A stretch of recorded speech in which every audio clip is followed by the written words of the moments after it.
नमस्कार दोस्तों, आज हम फिर से आपके सामने उपस्थित हुए हैं और आज हम लेकर के आए हैं प्रयत्न के बारे में कि प्रयत्न होता क्या है। पहले हम उसके बारे में जानेंगे दोस्तों कि प्रयत्न वर्णों का उच्चारण करने में जो हमें श्रम करना पड़ता है, जो मेहनत करनी पड़ती है, उसे ही हम क्या कहते हैं, प्रयत्न। प्रयत्न दो प्रकार के होते हैं कि हम कैसे कैसे प्रयत्न करते हैं। एक तो अभ्यंतर प्रयत्न और दूसरा होता है बाह्य प्रयत्न। अभ्यंतर प्रयत्न उसके बारे में बताएंगे, फिर आपको बताएंगे बाह्य प्रयत्न। अभ्यंतर प्रयत्न इसको भी हमने कई भागों में विभाजित किया है, जिसमें पहला है स्पर्शी, दूसरा है ईषत् स्पर्शी, तीसरा है विव्रत और चौथा है ईषत् विव्रत और पांचवा है संव्रत। इस प्रकार तो हमने अभ्यंतर प्रयत्न बांटे हैं। और दूसरा है हमारा बाह्य प्रयत्न, जिसको अल्पप्राण, महाप्राण और अघोष और सघोष इनमें विभाजित किया है। अभ्यंतर प्रयत्न कौन से होते हैं तो हम उनके बारे में जानेंगे कि वर्णों के उच्चारण से पूर्व जो प्रयास किया जाता है, अर्थात मुख के अंदर जो क्रिया की जाती है, उसे ही हम अभ्यंतर प्रयत्न कहते हैं। दोस्तों, सीधी सादी सी बात है कि वर्णों का जब हम उच्चारण करते हैं तो उससे पहले हम कुछ प्रयास करना पड़ता है उच्चारण करने के लिए, और अपने मुख के अंदर ही वो क्रिया होती है। इसलिए हम इसको क्या कहते हैं, अभ्यंतर प्रयत्न कहते हैं, अर्थात अंदर होने वाली की प्रक्रिया। और इसको मैंने बताया आपको 5 भागों में विभाजित किया था। स्पर्शी, ईषत् स्पर्शी, विव्रत, ईषत् विव्रत और संव्रत। तो हम इसके बारे में थोड़ा जान लेंगे कि स्पर्शी कौन से होते हैं, अर्थात जिनका क्या किया जाता है, वर्णों का उच्चारण करते समय वो क्या करते हैं कि कहीं न कहीं स्थान को छूते हैं उच्चारण के टाइम। कि उच्चारण के समय जिह्वा है हमारी, वो किसी न किसी मुख के अवयव को क्या करती है, स्पर्श करती है। मुख के अवयव को क्या करती है, स्पर्श करती है। मुख के अंदर जिह्वा कहीं कहीं किसी चीज़ को छूती है, इसलिए इन्हें क्या कहा है, स्पर्शी व्यंजन कहा है। और मैंने आपको कल बताया था स्पर्शी व्यंजन कितने हैं, हमारे 25 हैं। और वो कौन कौन से हैं, कै से लेकर मैं तक के वर्ण, पूरा कै वर्ग, 5 वर्ग आएंगे, 5 वर्गों में 5-5 होते हैं। इस प्रकार हमारे कितने हुए, 25। जैसे कै, खे, गे, घे, नै। 6 वर्ग में चे, छे, जे, झे, नै। टे वर्ग में टे, ठे, डे, ढे, नै। ते वर्ग में ते, थे, दे, धे, नै। और पे वर्ग में पे, फे, वे, भे, मैं। इस प्रकार टोटल 25 हुए हमारे स्पर्श व्यंजन।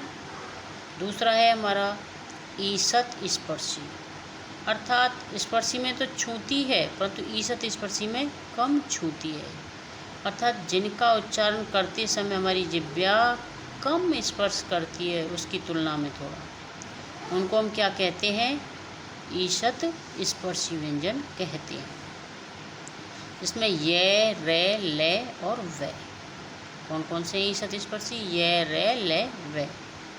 और अगला है हमारा विव्रत। अगला कौन सा हुआ, विव्रत, अर्थात पूरी तरह मुंह क्या होता है, हमारे होंठ हैं वो खुल जाते हैं। जब हम उन वर्णों का उच्चारण करते हैं तो हमारे होंठ क्या हो जाते हैं, पूरी तरह से खुल जाते हैं। तो उनको हम क्या कहते हैं, विव्रत कहते हैं। क्या कहते हैं, विव्रत कहते हैं। और विव्रत का हमने क्या बताया, एक उपभेद भी बताए हैं। विव्रत के क्या बताए हैं, उपभेद बताए हैं, जिसमें क्या है, अर्ध विव्रत जिसमें आई और औ को माना है, और विव्रत में सारे स्वर माने गए हैं। विव्रत में कौन से माने, सारे स्वर, जैसे ए, आ, ई, ऊ, री, ए, आई, ओ, औ, जो 11 स्वर हैं वो सभी किस में आएंगे, हमारे विव्रत में आएंगे।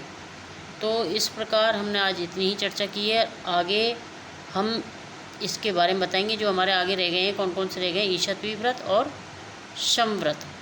और वैसे हम इसकी थोड़ी चर्चा कर लेते हैं ईषत् विव्रत और संव्रत के बारे में कि ईषत् विव्रत क्या है, कि जिनका उच्चारण करते समय होंठ हमारे कम खुलते हैं। ईषत् विव्रत में हमारे होंठ कैसे करते हैं, कम खुलते हैं तो उनको ईषद विव्रत कहा जाता है।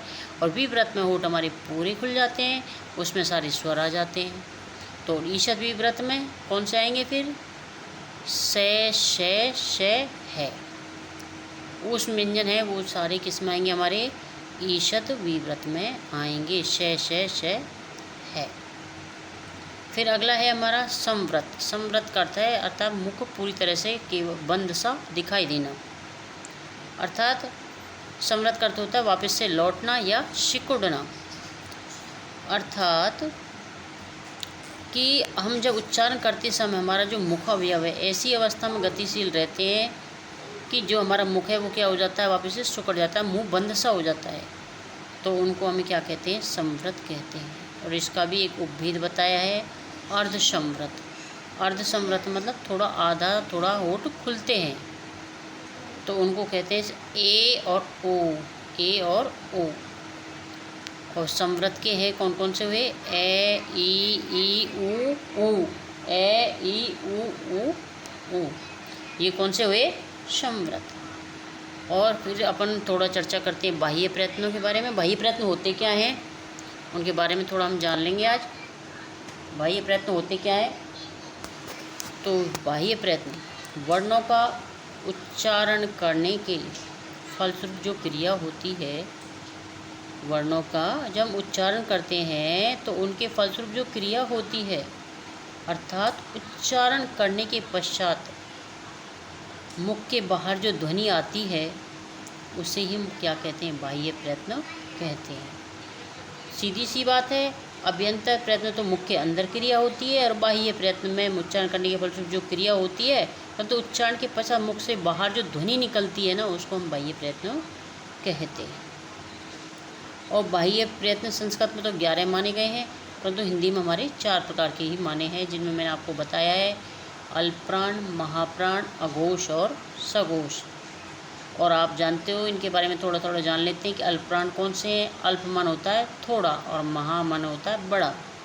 तो जिनमें अल्पप्राण में तो कम समय लगेगा और महाप्राण में थोड़ा ज़्यादा समय लगेगा। ऐसे हमारे अघोष हैं। और अघोष का मतलब होता है कि जिसमें कोई घोष नहीं होता, और सघोष का मतलब जिसमें नाद या घोष क्या होता है? ज़्यादा होता है। तो इस प्रकार आज हमने जाने हैं अभ्यंतर प्रयत्न और बाह्य प्रयत्न। जो रह गए हैं उनकी क्लास हम कल लेंगे, कल फिर से चर्चा करेंगे इसके बारे में। अभ्यंतर प्रयत्न के कुछ भेद रह गए हैं और बाह्य प्रयत्न पूरा कल टॉपिक पूरा हो जाएगा। इसलिए दोस्तों क्लास कैसी लगी कमेंट करके बताएं। सबसे पहले अपने इसको सब्सक्राइब करें चैनल को, और फॉलो करें, लाइक करें। और यदि कोई क्वेश्चन हो तो उसके बारे में भी आप कमेंट बॉक्स में लिखें, फिर आपको जिससे जवाब मिलेगा। और आगे की कक्षाएं अपनी अब निरंतर ऐसे ही चलेंगी। और इसके लिए आप देखने के लिए धन्यवाद।